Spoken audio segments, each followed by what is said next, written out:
મિત્રો, આજે આપણે ગુજરાતના એક એવા એક્ટર વિશે જાણીશું જેમને મોડેલિંગની દુનિયામાંથી ગુજરાતી આલ્બમ સોંગમાં એક્ટિંગ માટે આવ્યા છે અને આજે લાખો ગુજરાતીના દિલ પર રાજ કરે છે, જેમનું નામ છે છાયા ઠાકોર. છાયા ઠાકોરનો જન્મ અમદાવાદમાં થયો હતો, પરંતુ તેમનું મૂળ વતન તો સુરેન્દ્રનગર જિલ્લાનું ઢાકી ગામ છે. તેમના શરૂઆતી જીવનની વાત કરીએ તો પહેલાં મોડેલિંગથી પોતાના કરિયરની શરૂઆત કરી હતી. તે વાત યાદ કરતાં છાયા કહે છે કે તેઓ પોતાના નાના પાસેથી ઉછીના પૈસા લઈને એક્ટિંગ ક્લાસની ફી ભરી હતી. તે કર્યા પછી પણ તેમને એક્ટિંગ માટે કોઈ જગ્યાએ ચાન્સ ના લાગ્યો. તે પછી તેમને મોડેલિંગ કરવા લાગ્યા અને એમ કરીને પોતાનું જીવન ગુજારવા લાગ્યા. પછી તેમની મુલાકાત જીગર સ્ટુડિયોના માલિક ગુણવંતભાઈ ઠાકોર સાથે થઈ. તેમને છાયાને આલ્બમ સોંગ માટે કહ્યું, તો તેના જવાબમાં છાયાએ કહ્યું કે મને એક્ટિંગ એટલી સારી આવડતી નથી.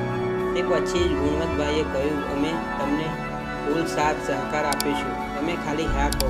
અને છાયા ઠાકોર માની ગયા અને તેમની પહેલું સોંગ નિકલેશ કવિરાજ સાથે આવ્યું, જેનું નામ હતું ઉપર આભને નીચે ધરતી. જે આવ્યા બાદ છાયા ઠાકોર ગુજરાતના જાણીતા એક્ટર બની ગયા.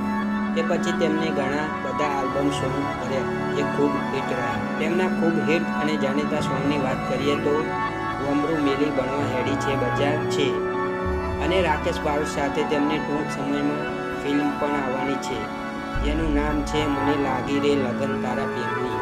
તેમના સોશિયલ મીડિયાની વાત કરીએ તો ઇન્સ્ટાગ્રામમાં 5 લાખથી વધુ ફોલોવર છે અને તેમની પોતાની યુટ્યુબ ચેનલ પણ છે. એમાં 20,000થી વધુ સબસ્ક્રાઈબર ધરાવે છે, જેમાં તેઓ શૂટિંગના વિડીયો અવારનવાર અપલોડ કરતા રહેતા હોય છે. તેમના પરિવારની વાત કરીએ તો માતા પિતા અને એક નાની બહેન અને છાયા પોતે છે, જે હાલ અમદાવાદ. મિત્રો, આજે આપણે ગુજરાતના એક એવા એક્ટર વિશે જાણીશું જેમને મોડેલિંગની દુનિયામાંથી ગુજરાતી આલ્બમ સોંગમાં એક્ટિંગ માટે આવ્યા છે અને આજે લાખો ગુજરાતીના દિલ પર રાજ કરે છે, જેમનું નામ છે છાયા ઠાકોર. છાયા ઠાકોરનો જન્મ અમદાવાદમાં થયો હતો, પરંતુ તેમનું મૂળ વતન તો સુરેન્દ્રનગર જિલ્લાનું ઢાકી ગામ છે.